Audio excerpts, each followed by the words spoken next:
Hello everyone and welcome back to Restore It. So I'm a little bit sick at the moment, so my voice might sound even worse than it normally does, but just bear with me for this episode. If you've been following me on Instagram, you would have seen some of these new panels from E30 Garage Norway.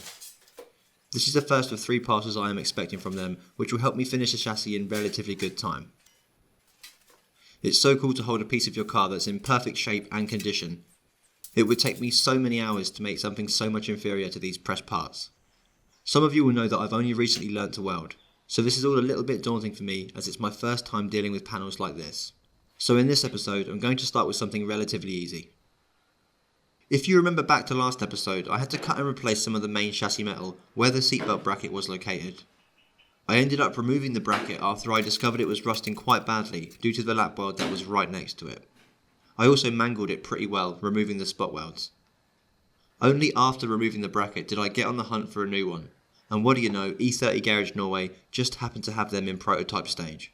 They very kindly sent me over 2 quite early versions of the left and right seatbelt bracket for me to play with. As you can see, the new ones are missing possibly the most important part, the threads for the bolts to bolt into and hold the seat in place.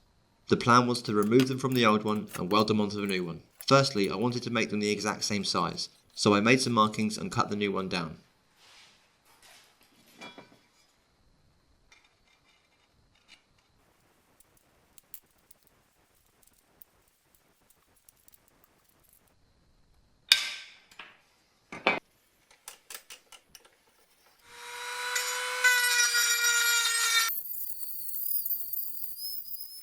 I then secured the old ones and punched a hole in the spot welds so I could drill them out.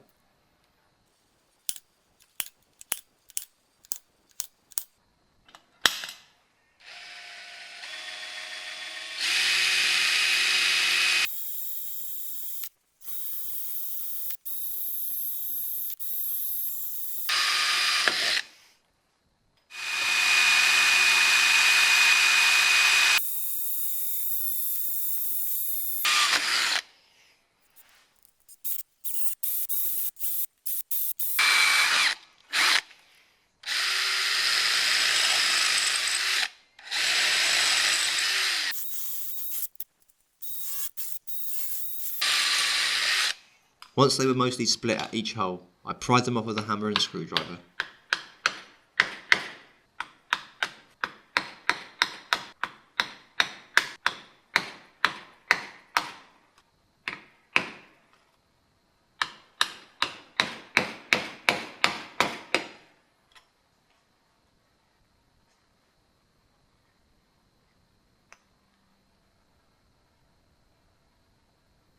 These are definitely something you cannot get from BMW.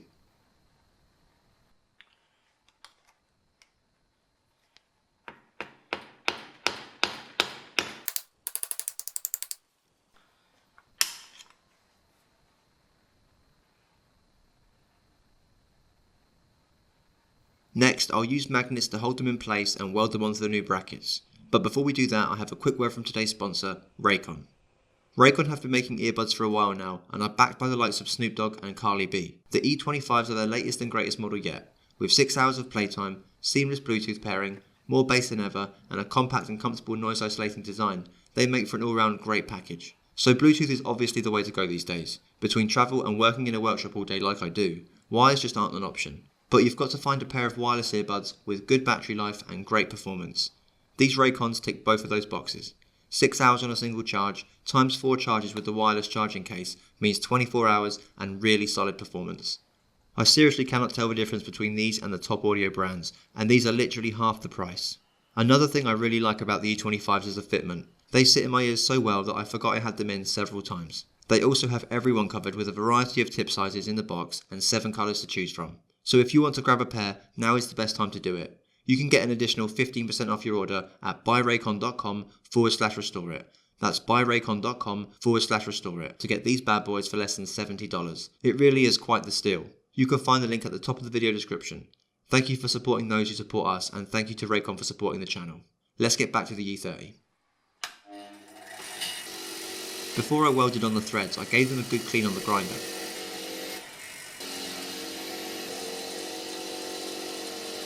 Besides the minor pitting, they really did come up quite nicely. So lining these threads up correctly is pretty important, as there's no leeway once the seat is in place and this thing is buried in undercoating. Once I was as happy as I was going to get, I plug welded them in place.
Before I could weld it to the chassis, I needed to add the hole for the bracket bolt to go through.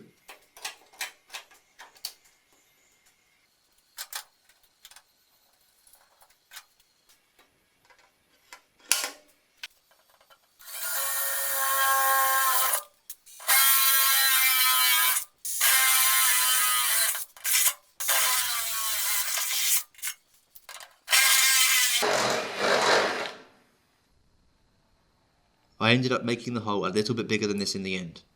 I realised this bracket needed a bit of help fitting perfectly snug against the body, so I marked and drilled some holes where the old spot welds used to be.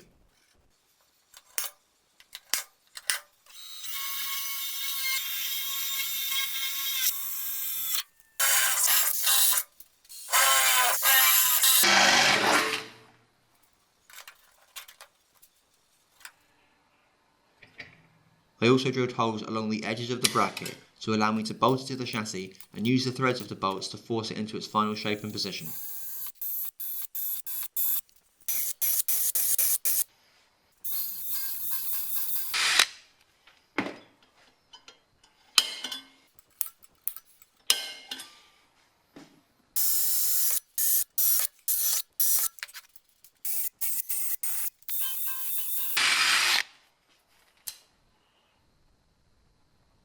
That looked about ready to go, but before I installed it I needed to clean the area of contaminants and protect it from rust.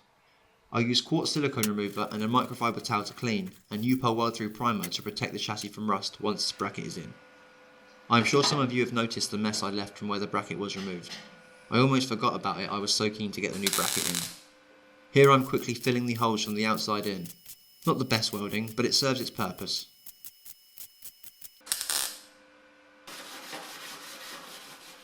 I then gave it a quick grind back with a flap disc and a roll-lock to blend it in.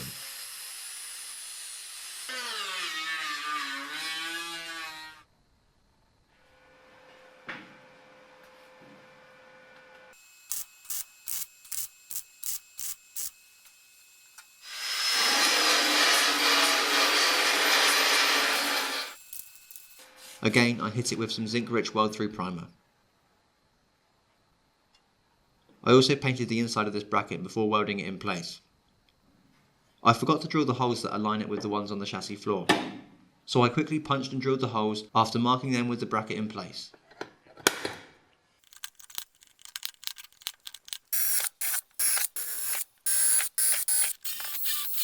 I then put the bracket in its place for the final time and used magnets to keep it exactly where I needed it. I tacked it in place where it was flush to the body only, so I could use some nuts and bolts to make it conform better where it wasn't.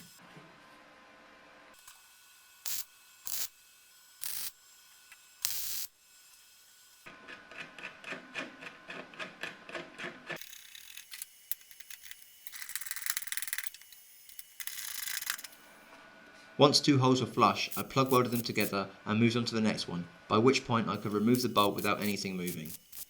I continued until all of the holes were filled, and once they were, I of course sprayed it with weld-through primer to stop it from rusting.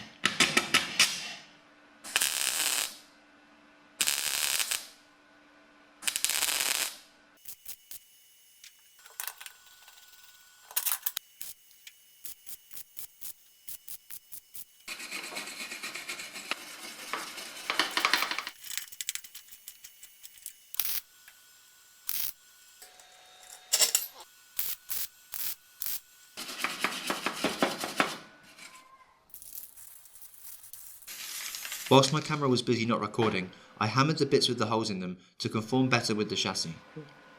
I then plug welded them in place, doing the same thing on the other side.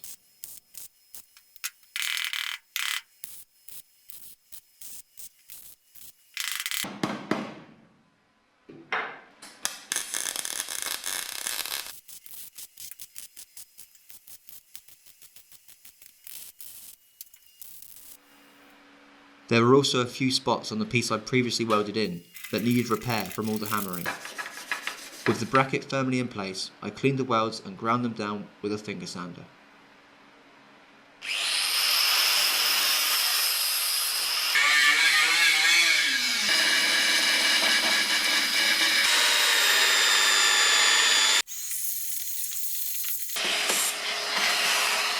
One of the threads was in perfect condition, but the other one was a little bit threaded.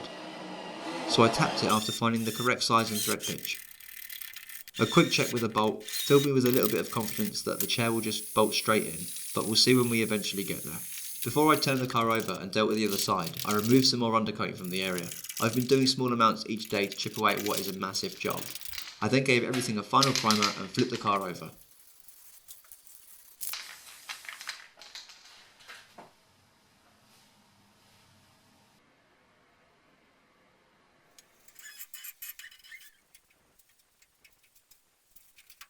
I don't know why, but everything just seems a lot safer with the car this way up. So there wasn't the huge mess I was expecting this side, rather just some partially filled holes.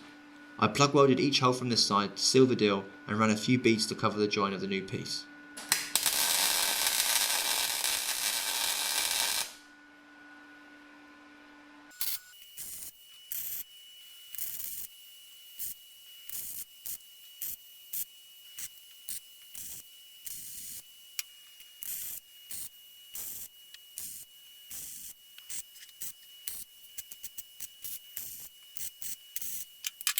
A final grind to blend everything in, and I'm calling this done, bar the undercoating which I just took delivery of and the A.N.I air gun to apply it. Links to all of these tools are always down in the description. And there we have it, one successfully replaced seatbelt bracket and a useless lap weld removed.